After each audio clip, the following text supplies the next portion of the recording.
Lilly and her rangers, with the mayor's wife and Covenant, make the long march back to the Guardian Citadel. We travel north over the bridge by the sleeper base, west along the river, past Las Vegas, over the bridge by Needles, south past Quartz, and through the pass. Carved into the side of a mountain, we see a huge black structure we know as the Guardian Citadel. Lilly knows the Guardians to be strange collectors of old items and as xenophobic fools who would not hesitate to kill strangers without ever seeing the whites of their eyes. She guesses that the flags are in place to mark the closest an outsider may approach the walls without being attacked. A voice booms from the Citadel. "You would be a fool to dream of assaulting the Citadel." Lilly hopes that's not the case. We're actually still getting not-so-subtle hints from the game that we might not be ready for this place. This time, we're simply ignoring them. Standing out in the open, as if he is afraid of nothing, is a giant of a man in heavy black armor, one brother Goliath at 41 feet. Horny shakes it like he's never shaken it before, Billy battering brother Goliath into the beyond with her proton axe. A pulsar key. For the first time, we get a look at the massive bronze door shut against our attack. The word is formidable. Lilly realizes this cul-de-sac is a killing zone tailor-made to protect the defenders and destroy the attackers. The Citadel doors are massive and wholly made of bronze. Each stands 25 feet high and is inscribed with Guardian sayings, but the walls to the left are somewhat weaker looking than elsewhere. Yet Lilly knows it'll still take a great force to knock them down. 25 feet high bronze doors makes Lilly's job difficult. Lilly decides to blow the wall instead of the doors. The explosion blasts chunks of wall free and showers everyone with fragments. Orla wipes her glasses. When the smoke clears, we see that a ragged hole has been blasted through the wall. This is the Guardian's grand hallway. The vaulted ceiling is lost in darkness above us. The safe door is made of a strange gray metal that looks too solid to blast. Screaming insanely, a Guardian leaps at us from ambush. She clutches two spikes designed to puncture armor. One Sister Wrath at 10 feet. Horny's at it again. Billy batters the sister into a thin red paste with the proton axe. From inside the West office, we hear a voice call out, "I thought I told you I'd see no one today, Sister Wrath." As we come closer, a live grenade bounces into the doorway. "Chew on this, infidel slime." We leap back as the grenade explodes. The Guardian facing us sighs. "Why does it always happen on my shift?" He raises a strange weapon and shoots. One brother Austin at 30 feet. Billy batters the brother into a thin red paste with the proton axe, an ion beamer, and power packs. The walls are warm to the touch, and were carved from the native rock. In places we see sayings inscribed in gold leaf. Varla's able to crack the safe. Guardian of the Old Order Armory. Laser rifles, a meson cannon, and power packs. Click. Varla notices a pressure plate all around the energy weapon rack. Any movement in here might set off the bomb in the back. Notices too late, that is. Boom. This burned out shell of a room used to be the Guardian Armory, before we remodeled it. The door blocking our path is stout and constructed of thick wood bound by iron. It's locked. Varla is able to pick the lock. One Sister Theodosia, one Sister Lucretia, and one Sister Ursula at 31 feet. Lilly flashes waves of energy igniting the last sister, but not before Billy lies seriously wounded, Varla critically wounded, and Christina unconscious. Rosie's not snickering now as Lilly plays doctor. The Guardian Museum. The lights are off in a case, and the smoky glass makes it nearly impossible to see what's inside. One brother Akira at 31 feet. Covenant flashes waves of energy with the meson cannon at the brother, reducing him into a thin red paste, but not before the mayor's wife falls seriously injured. Another stout door constructed of thick wood bound by iron that Varla is able to pick. Guardian Mess Hall. Through the kitchen doorway, we find a bank of soot-stained ovens. There's a massive kitchen workbench. Back in the hall, dining tables are tipped over to provide cover. We go through the north door. Beyond, a narrow hallway burrows more deeply into the Citadel. The pillars are carved of sandstone and are more ornamental than functional as supports. This appears to be a small Guardian chapel. It is dark and the walls are painted with grotesque portraits. The chapel altar has a bronze triptych on the front that depicts the rise, fall, and resurrection of man. This door has a curious sign on it. I am meditating. Disturb me at the peril of your life. Varla picks the lock. We hear a loud boom as a gently lofted satchel charge lands at our feet and explodes. We manage to leap back from the doorway as the explosion flames the whole junction of corridors here. Everyone gets burned. Rosie, Christina, and the mayor's wife fall unconscious. An old guardian looks up. Never taught you rangers to read, did they? He picks up a chainsaw. Let us fight. One monk Petall at 20 feet. Horny gets busy as Billy batters the monk into ground round with the proton axe. Splinters and fragments of wood hanging upon fire-black hinges are all that remain of the door that was once here. Varla picks another lock. A surprised woman looks up from her desk and then lunges for a gun. One Sister Faith at 28 feet. Rosie gets her girl with her favorite firearm. Varla picks another lock. Varla was adjusting her glasses and stepped on a hidden switch and triggered a fiery explosion in this section of hallway. Everyone gets burned. A huge, enraged man raises an energy rifle and fires. One Cardinal Scott at 30 feet. Horty gets a workout as Billy wallops the Cardinal with the proton axe, reducing him into ground round, but not before Varla falls seriously wounded and Christina critically wounded. Varla breaks us into the jail.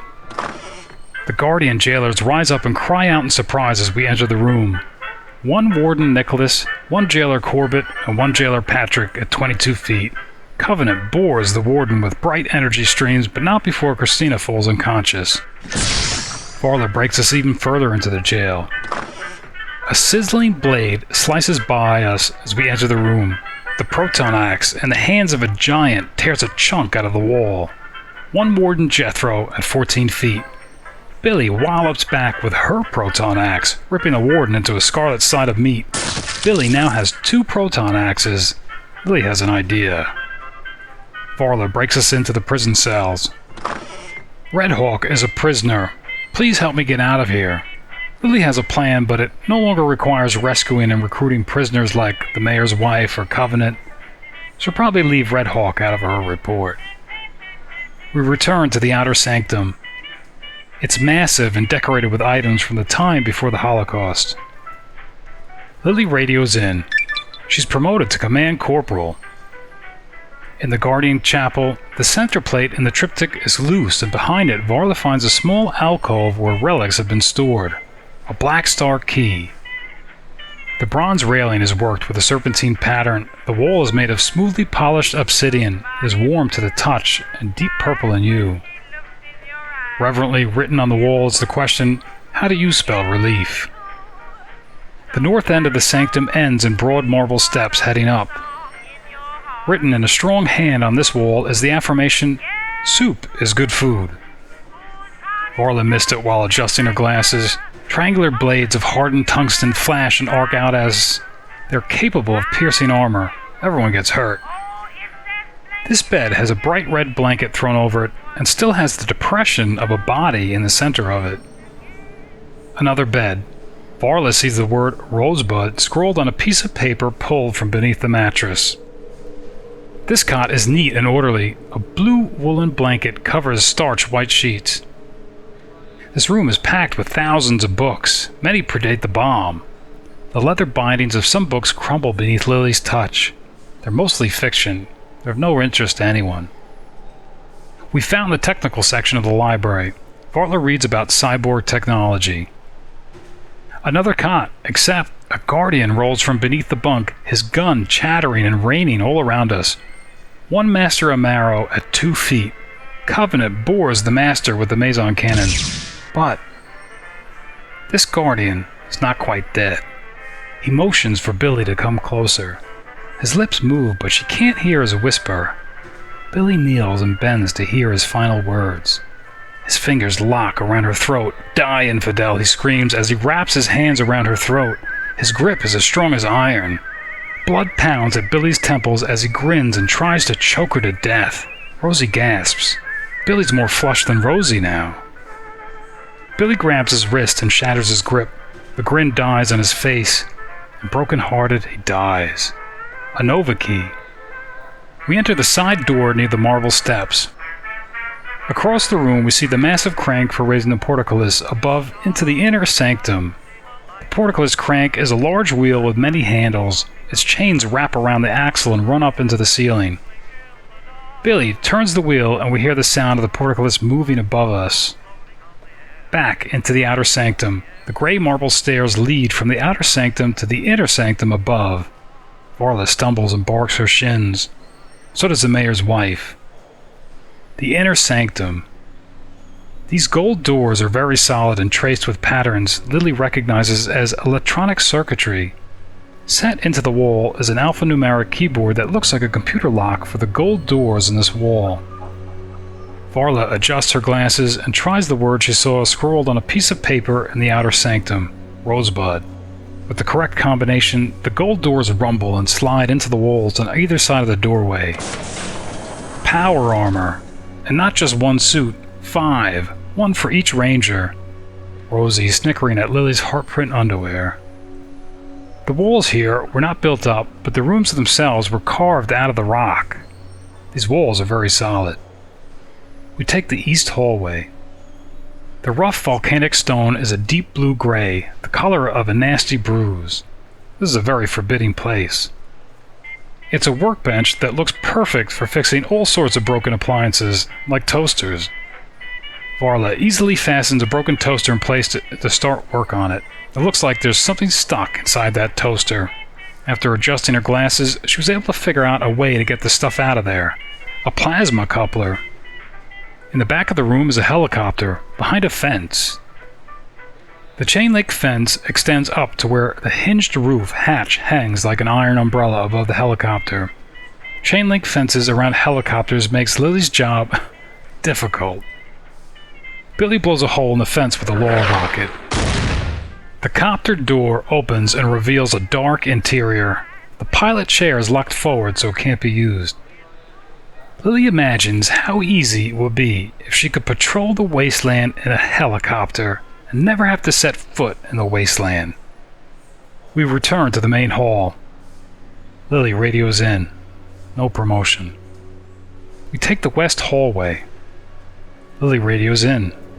No promotion. All sorts of antiques and pieces of junk clutter this table. In the clutter, Varla finds something that's very out of place. It's an old sled with the word Rosebud on it. We find a security pass, secpass B. Lilly wonders if it'll open the high security vault at the sleeper base. We return to the Guardian Museum. Varla breaks into the display cases. We find a grazer bat fetish, a quasar key, and another broken toaster. Varla goes to work on the toaster in the inner sanctum. After adjusting her glasses, she finds a Nova key inside. We leave the Guardian Citadel. Lilly wants to return to the sleeper base. What's in Lilly's report so far? The Guardians were guarding quite a bit. A second proton axe, making Lilly wish she had 2 Billies. Power armor, enough for every ranger, not counting the mayor's wife or Covenant, of course. 4 keys, a blackstar, Nova, pulsar, and quasar key. A secpass B security pass. And a helicopter. Lilly can't stop dreaming about that helicopter.